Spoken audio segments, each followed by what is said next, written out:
Bonsoir. Alors, ce soir, on va étudier la proposition de Castoriadis. Castoriadis, qui est un philosophe et un psychanalyste, pas encore extrêmement connu, sinon dans certains milieux un peu spécialisés. Et ce, peut-être pour cette raison qu'il n'a pas enseigné dans l'université, il n'a pas fait une carrière de philosophe en somme. Et il a été reconnu plutôt sur le tard, parce qu'on lui a confié notamment des cours à l'École des hautes études en sciences sociales. Et sinon, toute sa carrière, il l'a faite comme économiste à l'OCDE, donc ça c'est assez surprenant, surtout sachant que c'est quelqu'un qui vient plutôt du marxisme, et donc il était très opposé à l'économie libérale qu'il était obligé de servir professionnellement. Mais à côté de ça, il a cofondé déjà en 1949 la revue Socialisme ou Barbarie, avec Claude Lefort, donc publication qui a continué jusqu'en 1965 et où il exprimait vraiment une critique interne au marxisme, une critique à la fois de ce qu'il appelait les bureaucraties socialistes, c'est-à-dire les pays totalitaires. Alors moi j'ai jamais bien compris, il n'y a pas que lui qui fait ça, mais jamais bien compris pourquoi cet euphémisme bureaucratie alors qu'il s'agit de totalitarisme, c'est tout. Mais parce que la bureaucratie est un concept beaucoup plus large, en fait ça s'applique à bien d'autres régimes que ceux-là. Bref, donc cette revue était à la fois critique du régime des pays de l'Est et critique du système capitaliste. Donc eux, leur voix était plutôt proche des conseillistes, Rosa Luxembourg, Karl Liebknecht, enfin la proposition conseilliste. Et donc il écrivait principalement sous pseudonyme, enfin il écrivait toujours sous pseudonyme jusqu'à une certaine année parce que comme il était réfugié grec pour des raisons politiques, d'antifascisme en Grèce, il tenait absolument à rester en France et donc à ne pas se faire remarquer politiquement. Et à partir de la fin des années 60, il se lance aussi dans la psychanalyse. Donc lui-même a éprouvé le besoin de faire une analyse pour lui-même et puis il est devenu psychanalyste.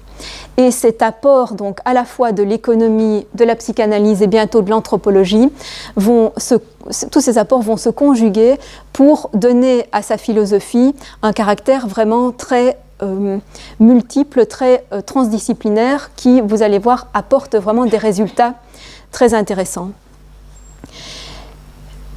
Son œuvre principale, elle paraît en 1975, c'est l'Institution imaginaire de la société. Je vous en ai déjà parlé, je vais rappeler seulement les grandes lignes pour en revenir plus à notre question, donc la question de comment est-ce que Castoriadis montre qu'il y a une certaine liberté, une certaine création qui est possible pour les individus dans l'histoire et en relation étroite avec sa conception de l'histoire.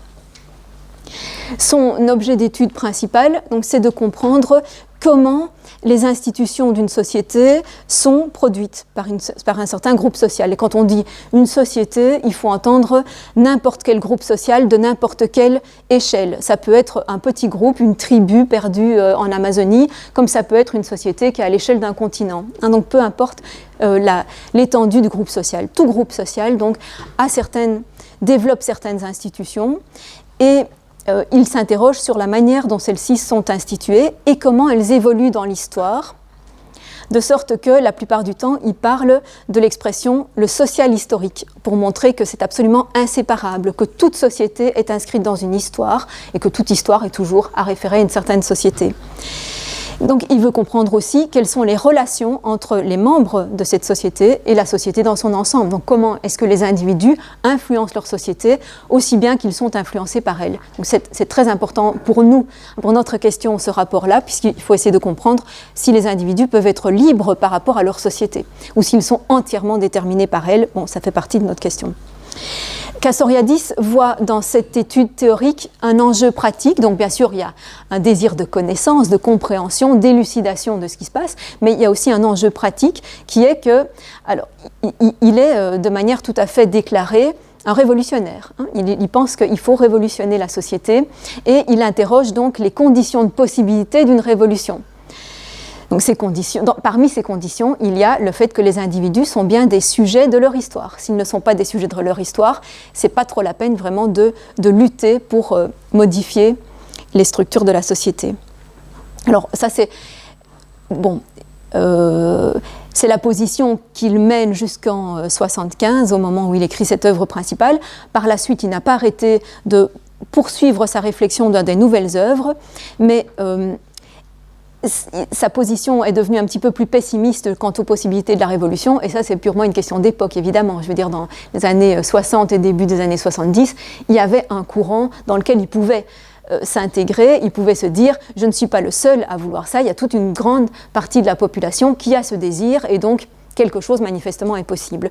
Après, il a déchanté, il a justement dénoncé la montée de l'insignifiance, c'est le titre d'une de ses dernières œuvres, la montée de l'insignifiance, c'est-à-dire le fait que dans la société actuelle, il n'y a plus de signification forte, il n'y a plus rien qui mobilise, il n'y a plus rien il n'y a plus de valeurs fortes qui sont défendues, tout est pris dans une passivité qu'il déplore. Bon, il est mort en 97. On peut dire qu'à ce moment-là, quelque chose reprenait, en fait, et continue à se développer. Donc, sa position est particulièrement intéressante parce que c'est donc de l'intérieur d'une culture marxiste au départ, dont il se détache progressivement, c'est de l'intérieur de cette culture qu'il va critiquer le déterminisme historique marxiste. Ce qui est important, puisqu'il faut montrer qu'on n'est pas déterminé par notre histoire. Et c'est par sa pratique psychanalytique qu'il va aussi montrer qu'il n'y a pas un déterminisme total du psychisme, donc par rapport à des structures inconscientes, ou à une absence de structure inconsciente. Donc il va justement élucider ce qui, à la fois dans le social et dans le psychisme, sont des facteurs de la liberté, à condition d'en faire quelque chose de particulier. Donc c'est ça qui va en fait qui va définir toute la marche de cette séance. Donc un rappel d'abord sur sa théorie du social historique. Ce qu'il appelle les institutions sociales, il n'y a pas que lui, c'est un terme courant, ce qu'il appelle les institutions sociales, donc c'est toutes les représentations, tous les moyens, toutes les activités que se donne une société pour simplement assurer d'abord ses fonctions vitales et ensuite toutes les autres fonctions qu'elle estime intéressantes pour elle. Donc c'est déjà l'institution du langage. Un langage est une institution sociale. Donc ce n'est pas une institution, par conséquent, où on voit bien que ça ne signifie pas quelque chose qu'on décide d'établir explicitement à un certain moment. C'est quelque chose qui se développe aussi progressivement sans qu'on sache nécessairement d'où c'est parti. Le langage, on ne sait pas exactement où ça a commencé ni quand. Mais il se fait que c'est bien quand même un groupe qui a créé ça, progressivement, à partir d'une absence au départ. Ces institutions, c'est aussi l'activité productrice. Comment est-ce qu'on va produire ce dont on a besoin, à partir de quels moyens techniques? Comment est-ce qu'on va diviser la société en fonction des tâches nécessaires? Est-ce qu'on distribue les tâches de manière égale entre tout le monde, ou bien est-ce qu'il y a certains groupes qui vont s'assurer de certaines tâches et d'autres tâches? Donc en précisant bien d'ailleurs que la seule division qui est absolument universelle, c'est la division sexuelle des tâches. C'est la seule qui soit absolument universelle, même dans les sociétés les plus homogènes.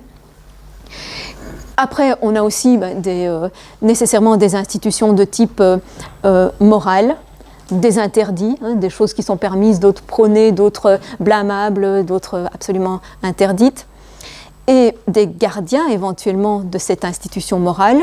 On a aussi éventuellement, mais le plus souvent, une institution religieuse, une institution judiciaire, enfin tout ça donc est à peu près constant dans toutes les sociétés, mais avec une palette de variétés absolument extraordinaire, avec une manière de les réaliser, avec des relations entre elles qui est extrêmement diverse. Et donc il fait remarquer que un secteur, un des domaines donc, d'activité d'une société peut prendre vraiment tout à fait le pas sur les autres et les dominer. Et un exemple dans notre société, c'est la domination de la sphère économique sur toutes les autres sphères. Donc dans notre société, ce dont on ne se rend pas tout à fait compte quand on est imprégné de cette mentalité, mais dont on se rend très bien compte dès qu'on prend un peu de recul, c'est que cette sphère économique est au centre de toutes les activités et les commande. C'est elle qui donne l'orientation à toutes les autres, c'est elle qui donne leur valeur à toutes les autres. Hein, si on réfléchit à la production intellectuelle, artistique, la valeur est très souvent donnée par l'économie. Si on réfléchit à l'institution judiciaire, en grande partie, elle constitue une défense du type économique, hein, de l'ordre économique tel qu'il est assumé depuis quelques siècles. Donc il peut y avoir une autonomisation d'une certaine sphère par rapport aux autres. Et là où Castoriadis va trouver un apport supplémentaire à sa philosophie, c'est dans un certain courant de l'anthropologie qui est l'anthropologie culturelle, surtout américaine. Je vous ai indiqué deux auteurs qui sont particulièrement inspirantes pour ce type de réflexion culturaliste. C'est Ruth Benedict, donc, qui a écrit Patterns of Culture, c'est ce qui a été traduit en français assez mal par échantillon de civilisation, mais ce n'est pas échantillon. En fait, ce sont vraiment des modèles de civilisation, de culture. Elle montre que il y a une très grande variété de modèles de traits culturels qui sont cohérents, hein, qui forment des ensembles cohérents, mais qui sont extrêmement différents les uns des autres, y compris chez des peuples très proches les uns des autres, donc qui partagent par exemple une aire géographique ou une aire linguistique. Et Margaret Mead, donc, qui est de la même génération, donc elles écrivent surtout dans la première moitié du XXe siècle, a écrit notamment, hein, elle a écrit beaucoup d'œuvres, c'est une anthropologue parmi les plus connues, mais notamment Cooperation and Competition Among Primitive Peoples, qui n'est pas traduit, où elle fait remarquer à quel point chez des peuples différents, on peut avoir une extrême variété des types d'entraide ou des types de compétition. Et à partir de ce courant, il s'est répandu de manière, c'est devenu la manière la plus courante de penser. C'est le relativisme culturel. Hein. On a pensé de manière de plus en plus dominante que toutes les cultures, en fait, ont leurs propres critères d'appréciation, leurs propres critères de valeur, et que, par conséquent, il n'y a pas de point de vue de survol qu'on puisse adopter pour les comparer entre elles, puisque chaque fois qu'on regarde une autre culture, c'est à partir de la sienne, et c'est en étant profondément formé, façonné par sa propre culture. Donc il n'y a pas non plus de critères universels qui permettraient de comparer les cultures entre elles du point de vue en tout cas de la valeur. On peut bien sûr faire énormément de comparaisons théoriques, hein, de comparaisons d'observation, mais un jugement de valeur est absolument impossible. Dire telle institution est meilleure que telle autre demanderait un point de vue extérieur à toute culture, ce qui est absolument impossible. Donc ce courant a aussi insisté sur la manière dont les individus qui naissent dans une certaine société sont complètement imprégnés par elle, que toute leur tournure d'esprit, toute leur manière de voir le monde, leur représentation de ce qu'ils sont eux-mêmes, leur représentation de ce que sont les autres humains, tout ça est complètement formé, apporté par leur culture. Et que c'est toujours à partir de là qu'ils vont pouvoir rencontrer les autres et que ça se passe plus ou moins bien. Ce relativisme culturel, Castoriadis, bien entendu, l'assume complètement. Il assume aussi que lui-même, donc quand il va parler de l'être humain en général ou des humains dans différentes cultures, parle à partir de la sienne propre.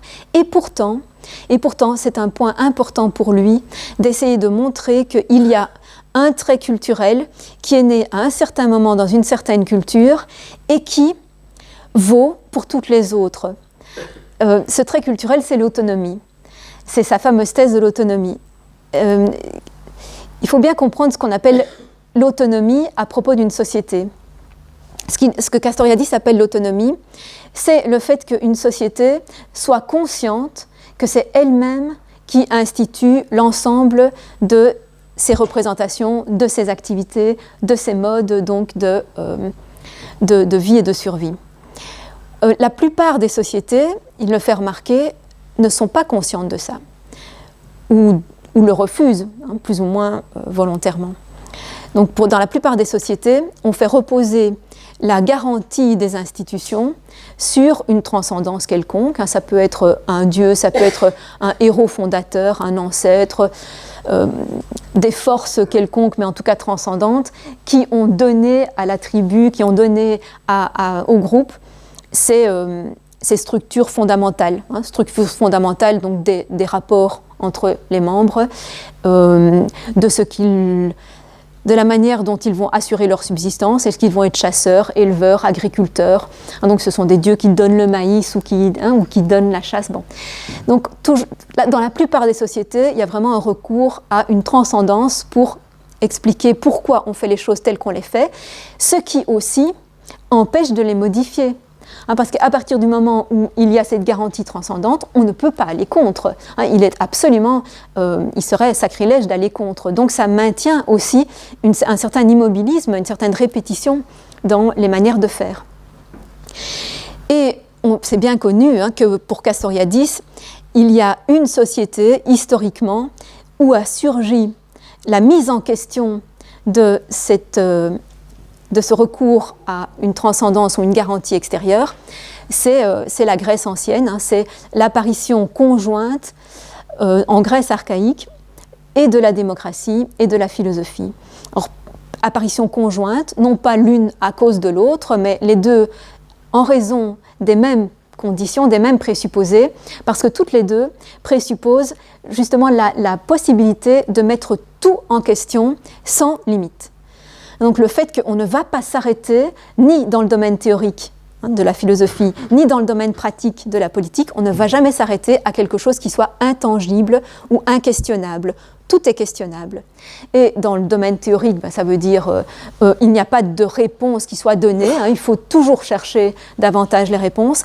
Dans le domaine politique, ce sera, on va réfléchir au pourquoi et donc au bien fondé des institutions politiques. Donc on va se demander pourquoi pensons-nous que ceci est plus juste que cela? Pourquoi est-ce qu'il nous semble plus juste de nous organiser de cette façon plutôt que de telle autre? Et il faut se poser la question explicitement et en délibérer collectivement pour être une société autonome. Et donc on mesure à quel point c'est rare. On sait qu'il y a eu ce moment justement démocratique en Grèce où il y a eu cette délibération commune sur qu'est-ce qui est juste et qu'est-ce qu'on doit se donner comme structure d'organisation. Et puis il y a eu une très très longue éclipse et c'est revenu parfois, ponctuellement dans l'histoire. Mais, dit Castoriadis, à partir du moment où ce geste est apparu une première fois, il devient disponible pour toute l'humanité. Toute l'humanité peut le reprendre à nouveau. Et de manière plus ou moins minoritaire ou souterraine, ce désir d'autonomie est toujours resté en Europe en tout cas. Et c'est pour ça qu'il a pu ressurgir régulièrement, parce qu'il traverse toujours souterrainement et il est toujours revendiqué par une minorité de personnes qui voudraient bien le revivifier, mais qui subit une contrainte politique venant d'une majorité. Donc, pour expliquer cette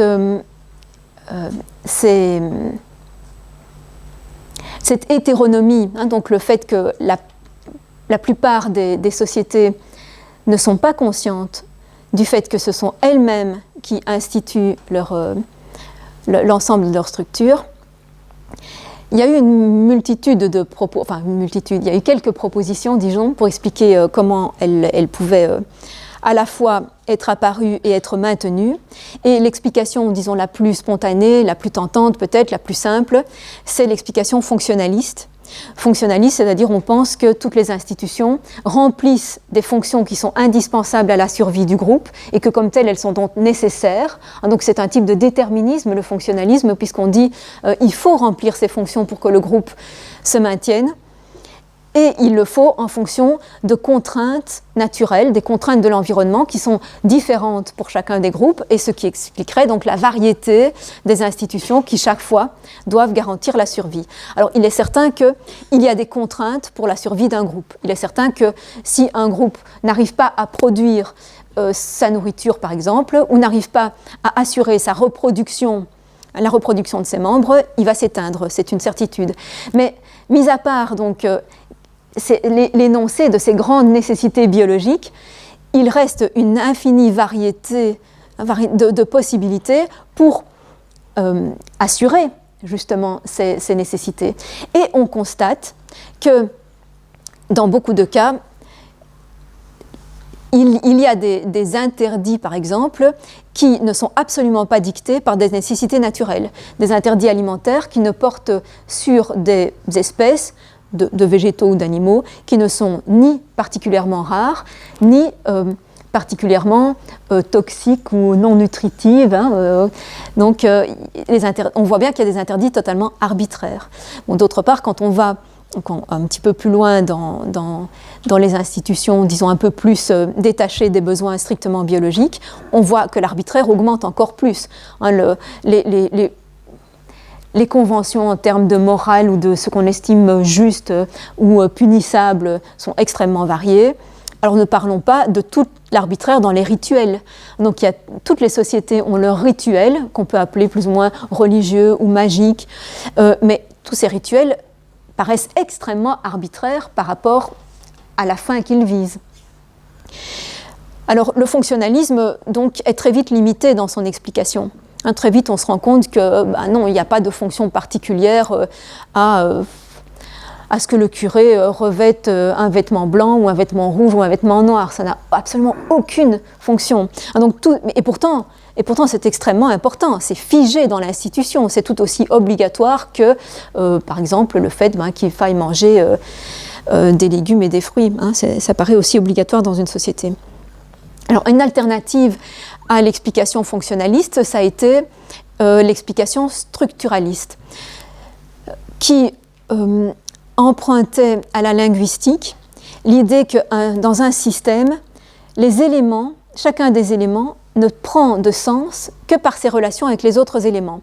Donc dans un langage, un mot isolé n'a pas beaucoup de sens en lui-même. Il ne prend de sens que par différenciation et par ses relations de complémentarité avec tous les autres mots de la langue. Donc pour comprendre un mot, on a besoin de l'expliquer par les autres mots.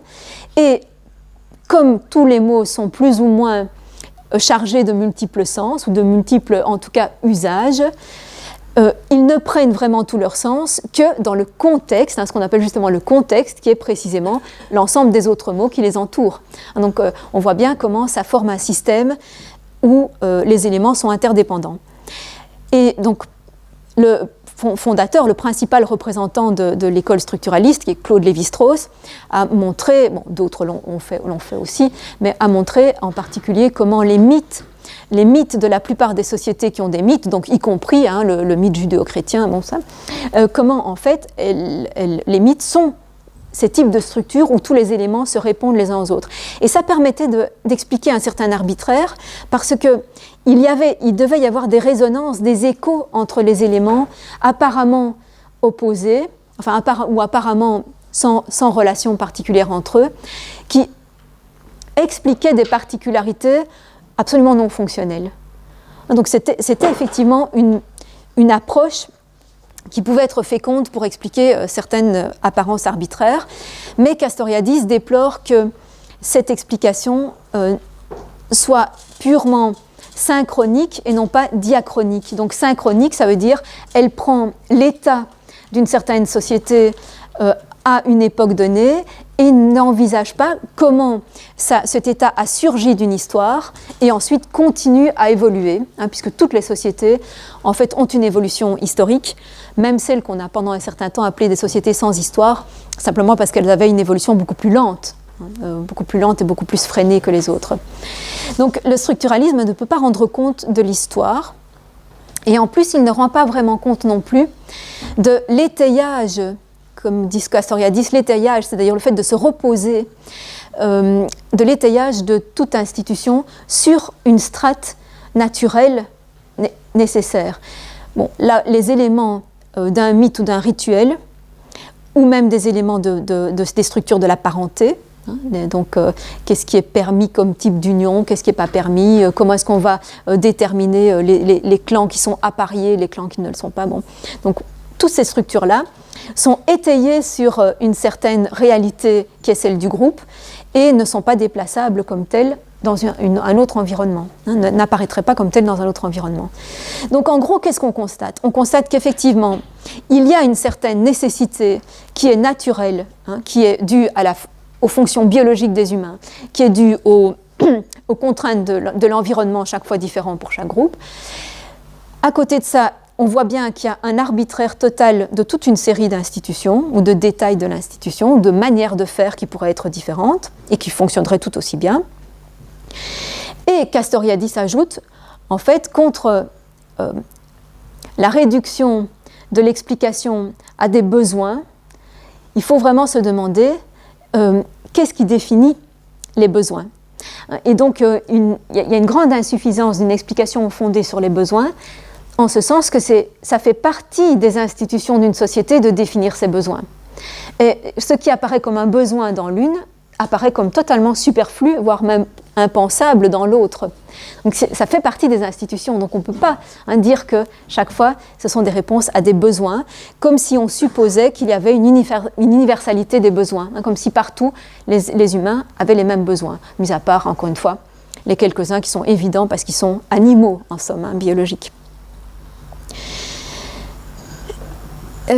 Alors, en mettant donc ensemble tous ces apports des différents courants de l'anthropologie, Castoriadis propose donc de concevoir l'histoire comme un dépassement continuel par tous les groupes humains de ce qui était justement uniquement leur fond, leur base, leurs besoins purement biologiques. Donc justement, l'histoire humaine, en tant qu'elle est histoire, justement, elle est création de besoins, d'aspirations, d'activités, de représentations, d'intentions, de buts qui sont autres que strictement biologiques. Et ça, on le voit bien parce qu'on le voit à la fois par l'anthropologie, donc dans des sociétés où, par exemple, ce qui est central, ce qui est la valeur la plus importante, c'est le prestige, par exemple. On le voit aussi bien grâce à l'histoire de notre propre société. Si on remonte à l'Antiquité, on voit bien que le besoin matériel est loin, très très loin d'avoir été la préoccupation fondamentale de toute une série de groupes et d'époques. J'aime bien rappeler à ce propos la phrase de la métaphysique d'Aristote où il dit que, en parlant donc du développement de la philosophie, de l'apparition de la philosophie, où il dit c'est quand nous avons quand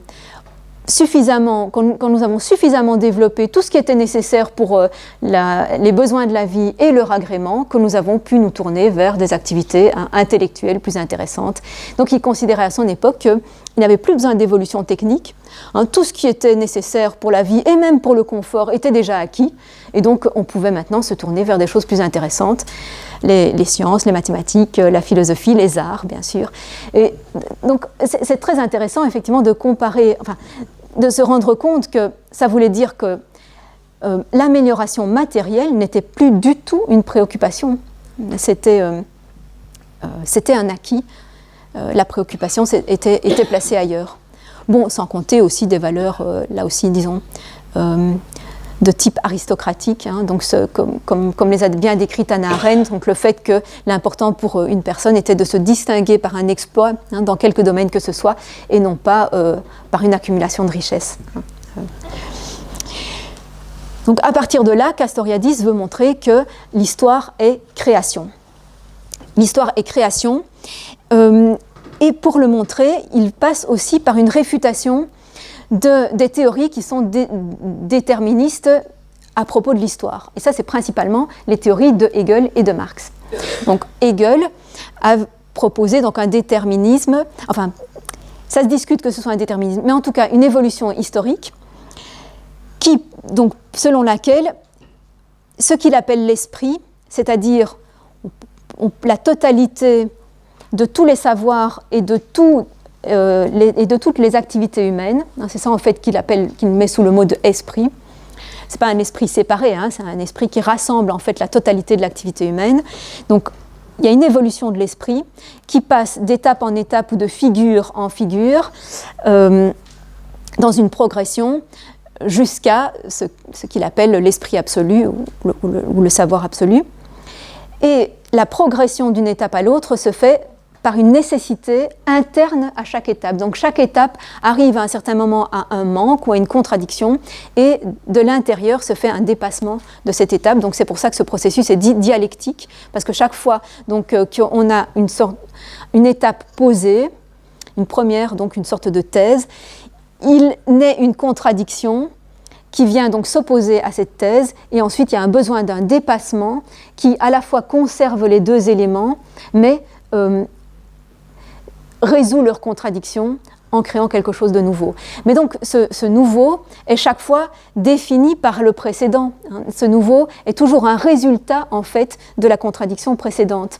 Et il n'y a pas vraiment création au sens où il y aurait un surgissement qui ne serait pas déjà déductible de ce qu'il y avait au départ. Donc en quelque sorte, toute l'histoire est un autodéploiement de quelque chose qui était déjà là potentiellement au départ, qui doit juste se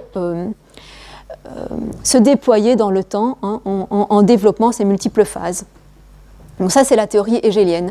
Et Marx la reprend en la matérialisant, c'est-à-dire qu'au lieu que l'histoire soit pour lui, hein, donc que cette progression soit celle des institutions intellectuelles, juridiques, politique ou religieuse, comme c'est le cas chez Hegel, au lieu que ce soit cette évolution-là qui compte, en fait, lui, il dit que le vrai moteur de l'histoire, et ce qui évolue vraiment de manière dialectique, ce sont les moyens de production. Et en premier lieu, les moyens techniques. Donc ce sont ce qu'il veut montrer que l'histoire a avancé de manière nécessaire en raison du progrès technique.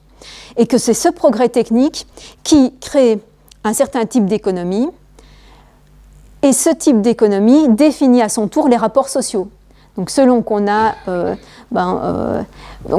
c'est assez connu, hein, ces analogies. Donc le moulin à vent donc, est typique d'une économie féodale, alors que le moulin à vapeur est typique ou la machine à vapeur est typique de la société capitaliste. Parce qu'à partir de là vont se définir qui travaille, qui est propriétaire des moyens de production, et donc s'ensuit toute la stratification sociale. Et sur cette stratification sociale vont alors se greffer ce que Marx appelle désormais simplement des superstructures, alors que pour Hegel c'était l'esprit. Hein. Là ça devient juste des superstructures, à savoir l'institution judiciaire, elle est totalement greffée, mais adaptée au type de propriété des moyens de production, hein, elle les défend. L'institution politique aussi est chargée de maintenir ce système-là. Et alors tout ce qui est intellectuel et culturel, au sens étroit du terme, et appartient évidemment à la classe dominante, puisqu'il faut ne pas être de la classe laborieuse pour se payer le luxe de pouvoir participer à ça. Donc on voit comment il matérialise donc complètement le moteur de l'histoire. Et quelles sont les critiques donc de Castoriadis par rapport à ce système qu'il a bien étudié, hein, il connaît vraiment très très bien l'œuvre de Marx. Donc quelles sont ces critiques ? En fait, d'abord, il fait remarquer contre le fait de mettre comme moteur premier privilégié, comme facteur quasiment unique, la technique. Il montre d'abord que le même niveau technique a donné lieu à accompagner des systèmes de relations sociales extrêmement différents.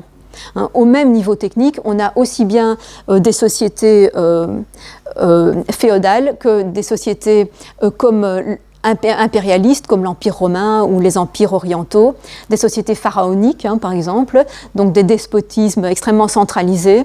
Tout ça s'est accommodé à peu près du même niveau technique pendant des siècles, voire des millénaires. Donc c'est déjà comment rendre compte de cette extrême variété de structuration sociale à partir du même bagage technique. Il fait remarquer aussi qu'on suppose, en mettant ce facteur-là comme essentiel, on suppose en fait que toutes les autres sociétés avaient la même motivation que la société capitaliste, à savoir développer le plus possible ses moyens de production de manière à améliorer le plus possible ses capacités d'accumulation. Donc on projette en fait de cette manière la mentalité typique du capitalisme, hein, une mentalité d'accumulation et de avancer toujours plus dans la productivité, on la projette sur des sociétés qui n'avaient pas du tout ça et qui donc étaient plutôt indifférentes, comme je le faisais remarquer tout à l'heure avec Aristote, indifférentes en fait aux moyens techniques, une fois atteint un certain niveau. Alors ensuite, il critique aussi l'explication que Marx et Engels proposent pour l'apparition de la division en classes dans les sociétés. Donc comment sont apparues les classes sociales ? Il y a deux propositions qui se trouvent dans l'œuvre de Marx et Engels. L'une qui est un petit peu plus fréquente est celle que c'est au moment où les moyens techniques s'étant justement bien développés, on a pu produire des surplus, qu'à ce moment-là, une classe a pu être oisive, et donc parce qu'il suffisait d'une partie de la population pour produire suffisamment pour toutes les classes, et donc une classe a pu se retrouver dans l'oisiveté et donc développer des activités plus intéressantes, puisqu'elle n'avait plus à produire. Il n'était plus nécessaire que tout le monde dans la société produise. Castoriadis fait remarquer que certes, on peut dire que c'est une condition de possibilité, que pour qu'une partie de la population ne travaille plus à la production, il faut que l'efficacité de la production soit suffisante. Mais, dit-il, on ne peut pas passer d'une possibilité à une nécessité. C'est très important comme remarque méthodologique. On ne peut pas passer d'une possibilité à une nécessité. Ce n'est pas ça qu'il dit pourquoi nécessairement ces sociétés en sont passées à une division en classes. Et il cite des tas de contre-exemples. Encore une fois, l'anthropologie nous montre qu'il y a des sociétés où quand on a des surplus, qu'est-ce qu'on fait ? On fait une grande fête et on consomme tout. Ou bien on accumule uniquement pour avoir plus de prestige auprès des autres et pour pouvoir donner. Où le plus important, c'est ce qu'on donne. Donc, évidemment, il a raison de critiquer. Non, on ne peut pas dire que le surplus est la condition suffisante pour l'apparition des classes. Alors, quelle était la théorie alternative qui apparaît parfois dans leur œuvre aussi ? C'est que les classes sont apparues à partir d'une division du travail en professions, en métiers différents.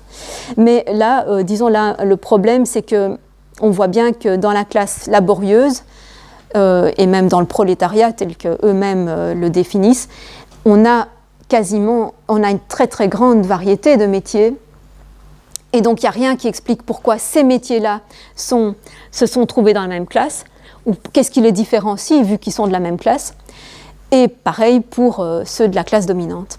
Donc on voit bien que la division en classe ne correspond pas à la division professionnelle, disons comme ça. Par conséquent, il estime, lui, que si certaines sociétés en sont arrivées à briser une homogénéité de leur population et à devenir hiérarchiques, c'était un choix, et c'est un choix contingent. Ça aurait pu se passer autrement. Il y a eu à un certain moment quelque chose qui, certes, des conditions favorables, en somme, mais qui n'étaient pas suffisantes. Et donc il y a eu un choix. Ça aurait pu être autrement. Donc voilà une première démonstration, si on veut, du fait que l'histoire est création. Il y a eu création historique d'une division et création qui n'était pas une nécessité. Donc on a déjà une histoire non nécessaire. Il dit aussi que si on conçoit l'histoire comme strictement déterminée, alors on ne voit pas comment on peut en même temps estimer que la fin de l'histoire est le règne de la liberté. Parce que comment est-ce que cette liberté alors surgirait alors que tout le reste du processus en est dépourvu ? On ne voit pas, si dans toute l'histoire, les individus n'ont pas été acteurs, n'ont pas été libres de modifier, ont simplement été poussés par leurs besoins et par l'état de la technique, alors pourquoi est-ce que tout d'un coup, une fois qu'on arrive à la dernière phase de la société, tout d'un coup, ils sont libres. Ça n'a aucun sens, évidemment, de dire ça. Si ce n'est pas eux qui ont été libres pour faire leur histoire et pour faire changer à chaque époque la société, on ne voit pas pourquoi ils seraient libres une fois que la société ne change plus, justement. On aurait plutôt l'impression que c'est le contraire, qu'il faut être libre pour la changer, qu'on n'a plus besoin d'être libre si elle ne change plus. Donc, de nouveau, un gros défaut de cette théorie déterministe. Et contre tout déterminisme historique, donc cette fois-ci pas seulement dans le cadre marxiste, il dit que on ne peut pas réduire l'ensemble des transformations sociales qui se font dans l'histoire à des explications strictement causales et rationalisables. Il y a des tas d'éléments qui ne sont pas rationalisables et notamment qu'on ne peut pas décrire à partir de catégories rationnelles telles que la causalité. Alors, il faut bien comprendre ce qu'il entend par causalité, parce qu'il ne veut pas, lui non plus, revenir à l'effet sans cause au sens du Klinamen. Personne ne veut du Klinamen. Donc il ne s'agit pas de dire qu'il y a quelque chose qui se produit sans aucune raison, sans que rien ne le pousse à se produire. Ce n'est pas dans ce sens-là.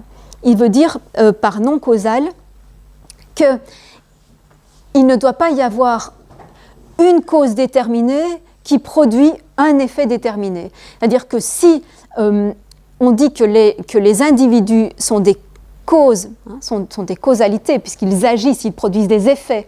Donc si on dit que les individus sont des causes de changements sociaux, ce ne sont pas des causes au sens où de tels individus va naître nécessairement tel changement. Ce ne sont pas des causes déterminées. Ils ne sont pas causes d'un seul effet en particulier. Et ça, c'est contraire, par exemple, à la théorie marxiste selon laquelle le prolétariat va nécessairement mener à la révolution vers la société sans classe. Non, le prolétariat, de deux choses l'une, s'il est composé d'individus libres, alors il ne va pas nécessairement produire ça. Il va peut-être, au contraire, se laisser édulcorer, se laisser affaiblir par la social-démocratie qui lui offre immédiatement un confort sans trop de risques, plutôt que de faire la révolution. Donc, ou alors, il faut évidemment poser que le prolétariat n'est pas du tout libre, que les individus ne sont pas libres, et que le prolétariat, en fait, est simplement un chaînon d'une chaîne nécessaire, est simplement une étape nécessaire, qui doit nécessairement réaliser l'étape suivante, et à ce moment-là, on ne met pas de liberté. Mais alors, il ne faut pas non plus dire que le règne de la liberté se trouvera comme effet de cette non-liberté. Et donc, on peut lire le premier texte que vous avez sur vos documents pour illustrer cette absence de causalité déterminée donc, dans l'histoire. Le social ou l'historique contient le non causal comme un moment essentiel. Donc non causal dans ce sens-ci, dans ce sens de non pas qu'un effet se produit sans aucune raison, sans qu'il ne se passe rien, mais au sens où il n'est pas déductible que de telle cause va sortir tel effet. Ce non causal apparaît à deux niveaux. Le premier, qui nous importe le moins ici, est celui des écarts que présentent les comportements réels des individus relativement à leur comportement typique. Alors il dit que ça lui importe moins ici, parce que pour le moment, il étudie comment se passent les transformations au niveau de la société tout entière. Mais juste après, et on va y venir, il étudiera, donc ça lui importera énormément d'étudier comment un individu justement échappe à son type social. Donc comment un individu a un comportement autre que son comportement typique, donc au sens de ce qui est déterminé socialement, dans quelle classe il se trouve, dans quel niveau culturel, ou dans quel type de formation, de profession.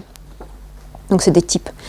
Cela introduit un élément d'imprévisible. Donc le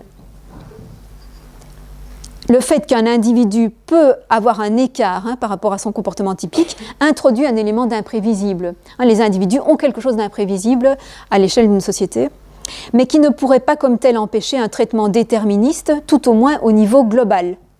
Si ces écarts sont systématiques, ils peuvent être soumis à une investigation causale. Donc, on va raffiner. Si on remarque que les mêmes individus ont le même type d'écart par rapport à leur type, alors on dira il faut créer des sous-types. Il faut montrer que dans ce type-là, en fait, il y a un sous-groupe qui réalise cet écart, puisqu'on a trouvé que c'est systématique, donc c'est qu'il y a une cause. Donc on est toujours dans une explication causale en termes de type ou de groupe. S'ils sont aléatoires, ils sont passibles d'un traitement statistique. C'est ce qu'on avait vu la semaine dernière aussi. Donc au niveau d'un grand nombre et par une étude probabiliste, on peut toujours arriver à dire il y a des grandes tendances qui sont donc prévisibles. On peut dire que grosso modo, telle classe va voter pour tel parti.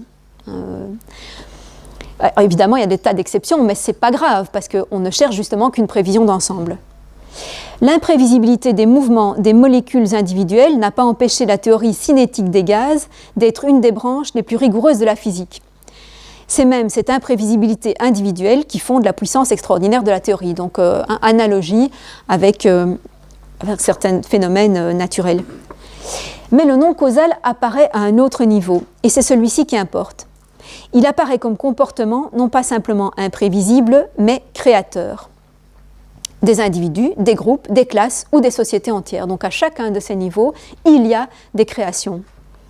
Non pas comme simple écart relativement à un type existant, mais comme position d'un nouveau type de comportement, comme institution d'une nouvelle règle sociale, comme invention d'un nouvel objet ou d'une nouvelle forme. Bref, comme surgissement ou production qui ne se laisse pas déduire à partir de la situation précédente. Conclusion qui dépasse les prémices ou position de nouvelles prémices. L'exemple, encore une fois, du surgissement de la philosophie ou de la démocratie correspond à ceci, donc convient bien à cette exigence que ce ne soit pas déductible de ce qui était avant, parce que c'est radicalement nouveau, et c'est un nouveau type de chose qui apparaît, un nouveau type de réflexion, un nouveau type d'organisation, complètement différent de tout ce qui existait avant. Et donc, ce n'est pas déductible, hein, ce n'est pas prévisible, c'est par conséquent aussi contingent, hein, ça aurait pu ne pas se passer. On a déjà remarqué que l'être vivant dépasse le simple mécanisme parce qu'il peut donner des réponses nouvelles à des situations nouvelles. Donc ça, c'est commun à tous les animaux. Mais l'être, enfin, pas nécessairement au niveau des individus animaux, mais au niveau des espèces, hein, il y a une adaptation qui se fait, qui peut être d'ailleurs... qui peut être simplement par sélection darwinienne, mais qui peut être aussi par une certaine inventivité par rapport à une situation, hein, comme l'exemple que les éthologues donnent souvent des oiseaux anglais qui ont appris comment crever les bouteilles de lait que le laitier dépose devant les portes. Bon, voilà, oui, il y a une inventivité intelligente aussi. Mais l'être historique dépasse l'être simplement vivant parce qu'il peut donner des réponses nouvelles aux mêmes situations ou créer de nouvelles situations. Donc, c'est là qu'il y a un dépassement. Et c'est là qu'on rejoint aussi ce qu'on avait vu chez Sartre, à savoir qu'une fois que les besoins biologiques sont satisfaits, l'animal ne va pas chercher davantage, ça lui suffit. Hein, alors que l'humain, oui, il va toujours chercher davantage. Il va chercher d'autres activités à faire, il va chercher d'autres manières de penser, il va chercher d'autres relations. Il est sans cesse en train de chercher autre chose, il est sans cesse au-delà de son état présent, même si cet état présent n'est pas urgent, hein, ne le pousse pas de manière urgente, parce que sinon il en mourrait. L'histoire ne peut pas être pensée selon le schéma déterministe, ni d'ailleurs selon un schéma dialectique simple, parce qu'elle est le domaine de la création. Bon, vous allez me dire, oui, mais quelle est la garantie ontologique de cette création? Comment ça se fait qu'elle existe, cette création? Comment ça se fait qu'elle est possible? Et comme vous le savez, chez Castoriadis, la faculté créatrice, il l'appelle l'imagination radicale. Alors, radicale pour la distinguer de l'imagination au sens courant, qui est elle-même déjà un produit dérivé. Hein, donc le fait qu'on puisse imaginer des tas de choses et que dans une autre société on imagine des choses bien différentes, c'est déjà donc des institutions sociales. L'imaginaire radical, c'est ce qui est beaucoup plus fondamental que ça, c'est ce qui crée en fait toutes les manières d'utiliser son cerveau en quelque sorte, hein, d'utiliser sa pensée, d'utiliser son imagination. Et donc ça crée aussi le domaine du réel et du rationnel. Alors comment est-ce que ça crée le réel? Ça crée notre rapport au réel, ça crée l'interprétation qu'on a de la nature, ça crée ce que nous posons comme réel, par opposition au fictif. Tout ça c'est créé dans les sociétés. Il y a des sociétés où on ne considère pas comme réel et comme fictif les mêmes choses. Il y a des sociétés où les esprits sont réels, par exemple, hein, ou d'autres. Bon, les exemples, évidemment, sont légion. Et ça crée aussi le rationnel, c'est-à-dire l'attitude scientifique ou rationaliste par rapport au monde est aussi une création sociale. C'est la création d'une certaine société, ce n'est pas pareil dans toutes. Donc tout ça, ce sont des produits de l'imagination radicale. Et cette imagination radicale, alors, où est-ce qu'elle se trouve? Comment est-ce qu'on peut en avoir des signes? Comment on peut être sûr qu'elle existe? Puisque c'est important, c'est la condition de la liberté. Comment on peut être sûr qu'elle existe? Donc on voit bien que dans une société, ce qui crée, c'est ultimement tout de même les individus. Il faut qu'il y ait un individu qui propose quelque chose ou qui fasse pour la première fois une activité nouvelle ou qui pense pour la première fois quelque chose de nouveau. On voit bien que c'est au niveau des individus que ça se passe. Mais il faut que... Alors, mais c'est complètement dépendant de la société de deux manières. D'abord parce que n'importe quelle nouvelle pensée ou nouvelle activité ne pourra pas surgir dans n'importe quelle société. Il y a néanmoins une dépendance par rapport à tout ce que l'individu a déjà acquis. Et ensuite, il faut que cette nouveauté soit reprise par d'autres pour qu'elle perdure socialement, pour qu'elle devienne une nouvelle activité de cette société. Je veux dire, si on pense de manière nouvelle, mais qu'on est seul à penser comme ça, et que ça ne convainc personne, ben ça va se terminer tout de suite. Hein, si on fait une nouvelle activité, mais qu'elle est soit condamnée, soit qu'elle est complètement indifférente de tous les autres, elle va s'éteindre. Et il n'y a qu'à penser, par exemple, au nombre de prophètes qui ont essayé de créer une nouvelle religion et qui n'ont pas réussi. Alors, il y en a quelques-uns qui ont réussi, hein, et qui ont eu une influence considérable, parce que justement, la société était prête, leur société était prête à recueillir ça. Ils sont tombés au bon moment et ils l'ont présenté de la bonne manière. Il y avait une attente, un besoin, et donc ils ont répondu à ça. Donc on voit l'interaction, l'interdépendance entre les individus qui peuvent inventer du nouveau, proposer du nouveau, et la société qui l'accueille ou pas. Cette imagination radicale, dans l'individu, Castoriadis, cette fois, va l'étudier grâce à sa pratique psychanalytique. Donc voilà l'apport de cette autre discipline qu'il pratiquait.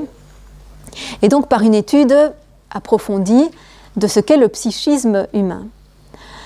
Et le psychisme humain, il le fait résider donc, de manière tout à fait originaire dans ce qu'il appelle une monade psychique. Une monade au sens où c'est quelque chose de fermé. C'est une entité fermée qui doit s'ouvrir vers l'extérieur et s'ouvrir donc par une intervention sociale au moment de la naissance, en fait. Dès la naissance, ça doit s'ouvrir au monde extérieur de manière assez violente, parce qu'il n'y a pas, enfin, d'après lui, d'après ce qu'il a observé, ça ne se fait pas de manière tout à fait agréable pour cette monade repliée sur elle-même. Elle préférerait rester repliée sur elle-même, mais elle doit s'ouvrir au monde extérieur, sinon elle ne va pas survivre. Sinon, tout simplement, elle ne va pas survivre, puisqu'elle va accepter aucun apport extérieur, elle va mourir. Donc, il y a, alors, cette monade psychique va constamment demeurer tout au long de la vie et de la socialisation du psychisme. Elle va demeurer comme une source ininterrompue de représentation, d'affect, de pulsions qui vont avoir besoin d'être à leur tour socialisées. C'est-à-dire qu'ils vont d'une part devoir recevoir un mode d'expression sociale, en premier lieu le langage. Il va falloir que ça s'exprime par le langage ou par, alors soit le langage verbal, soit d'autres langages pour manifester justement ces représentations, ces pulsions, et socialiser aussi alors d'une autre manière qui va être ce qui est trié, ce qui est acceptable et ce qui n'est pas acceptable socialement. Et là donc on a affaire à la sublimation qui là aussi parcourt plusieurs étapes, je passe rapidement sur tout ce qu'il décrit, mais ce qui est essentiel, c'est que cette sublimation est absolument différente selon les sociétés, bien sûr. Le permis et l'interdit, l'exprimable et le non exprimable, sont très différents selon les sociétés. Mais en tout cas, il va toujours y avoir deux étapes, l'une qui est, au moins deux étapes, l'une qui est la possibilité de passer du plaisir d'organe au plaisir de représentation. Pour ça, c'est déjà chez Freud, cette histoire où il reprend beaucoup de Freud.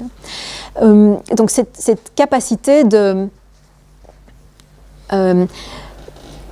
pouvoir se représenter une satisfaction que l'on n'a pas immédiatement, quand on n'a pas l'objet satisfaisant immédiatement, et donc de pouvoir différer la satisfaction grâce à sa représentation. Ou de pouvoir modifier la réponse par l'objet, la modifier grâce à une réponse par une imagination quelconque. Et là, Castoriadis fait remarquer qu'il y a un nouveau risque qui se présente, c'est qu'il y a une tendance du psychisme humain à la défonctionnalisation, qui n'existe pas dans les psychismes animaux, une tendance à la défonctionnalisation, donc à devenir non fonctionnel justement à cause d'un excès de fantasmatisation, un excès donc de représentation, de plaisir dans la représentation. Il y a donc des psychismes qui perdent en fait le rapport à l'objet de subsistance et donc qui cessent d'entretenir leur vie biologique parce qu'ils se perdent complètement dans le plaisir de représentation. Donc là, il y a un danger dont il faut aussi préserver le psychisme. Bon, et alors la deuxième étape de la sublimation, c'est le fait de se donner justement d'autres objectifs, d'autres plaisirs, d'autres intérêts que ceux qui sont strictement au niveau du besoin biologique. Donc c'est justement toute cette hominisation, ce dont il dit que c'est justement le proprement humain, de pouvoir avoir d'autres intérêts et d'autres buts que cette simple biologie. Et donc on s'approche maintenant des conditions qui sont toutes nécessaires pour aller vers un sujet libre, pour aller vers un être humain libre. Il faut qu'on ait un psychisme qui soit extrêmement créateur. Donc il faut qu'on ait cette espèce de flux constant de pulsions, de représentations qui sont des créations. Alors lui, il dit que c'est créations à partir de non déterminés, à partir d'une sorte de chaos ou d'abîme qui est totalement non déterminé. Donc il n'a pas encore d'expression qu'on peut saisir sous une forme rationnelle ou sous une forme logique. Et ça donc va prendre des formes alors rationnelles ou logiques ou représentables par la société. Donc il faut qu'il y ait ça comme origine, comme source ultime de la création. Mais il faut aussi bien sûr qu'il y ait une société qui donne sens à cette production et qui la canalise vers des formes communicables et qui peuvent et constructives. Mais ça ne suffit pas encore. Il faut aussi que cette société ne soit pas totalement aliénante. Alors donc voilà de nouveau une notion qui est extrêmement importante, c'est la notion d'aliénation qui s'oppose immédiatement à la notion d'autonomie. Donc chez un individu, donc on a vu la définition de l'autonomie dans une société, c'est le fait d'assumer qu'elle est productrice de ses propres institutions. Chez un individu, c'est un peu différent. L'autonomie, c'est d'échapper à l'aliénation. Et attention, l'aliénation, ce n'est pas justement toute cette socialisation nécessaire du psychisme. Ça, ce n'est pas une aliénation. Pourquoi ? Parce que c'est une nécessité absolue. Avant ça, avant cette socialisation, on n'est même pas un individu humain. On est un espèce d'animal non viable et rien de plus. Donc, il n'y a pas aliénation au sens étymologique du terme, c'est-à-dire devenir étranger. On ne devient pas étranger, on devient soi-même, justement, en ayant cette socialisation première. Quand est-ce que ça devient un devenir étranger et quand est-ce que ça devient une aliénation ? C'est quand, dit Castoriadis, on est soumis au discours de l'autre, non su comme tel. Au discours de l'autre, non su comme tel. C'est-à-dire que on est toujours formé par le discours de l'autre. Donc on reçoit d'abord le langage de la société. On reçoit d'abord les significations, les explications du monde de la société. Donc on reçoit toujours le discours de l'autre. Mais l'important, c'est qu'il faut que ce discours, on sache qu'il est le discours de l'autre. Il faut qu'à un moment, évidemment pas au moment de la naissance, mais que progressivement, on se rende compte de ce qui nous vient de la société et de ce qui pourrait être autrement. Donc de ce qui aurait pu nous être apporté autrement, ou de ce que nous pouvons interpréter autrement qu'on ne nous le présente. Donc il faut qu'on puisse questionner ce qui nous vient de l'autre. Il faut qu'on puisse dire à l'autre « Pourquoi tu penses comme ça ? Pourquoi tu penses que je devrais agir comme ça ?» Et par conséquent, on sait que ce discours est bien le discours de l'autre et pas le nôtre. Et pour se le réapproprier comme discours de soi-même, on le soumet à un crible, on le soumet à une sélection. On dit, d'accord, ce que tu me dis là, je l'accepte, et cette autre chose, je n'accepte pas. Donc il doit y avoir une possibilité de reprise. Or, il y a énormément de sociétés où cette reprise individuelle est extrêmement réduite, parce que le discours est extrêmement normatif et qu'il y a peu de comparaisons. Alors plus une société est isolée, évidemment, moins il y a de comparaisons qui vont nous permettre de dire, mais nous on fait comme ça, eux ils font comme ça. Pourquoi c'est mieux comme nous on fait ? Et donc, plus évidemment on a de diversité autour de soi, plus on est capable de questionner. Ce qui ne veut pas dire que nécessairement on va questionner. Donc, lutter contre l'aliénation, c'est lutter contre cette clôture du sens qui se trouve dans chaque société, clôture, donc fermeture des significations sociales sur, voilà, il n'y a que ça qui existe, ou bien, si on est obligé de reconnaître que les voisins font autrement, alors on dira, la nôtre est mieux. Pouvoir contester de ça, pour pouvoir contester que la nôtre est mieux, c'est se libérer de l'aliénation. Et donc c'est indispensable pour créer un individu autonome.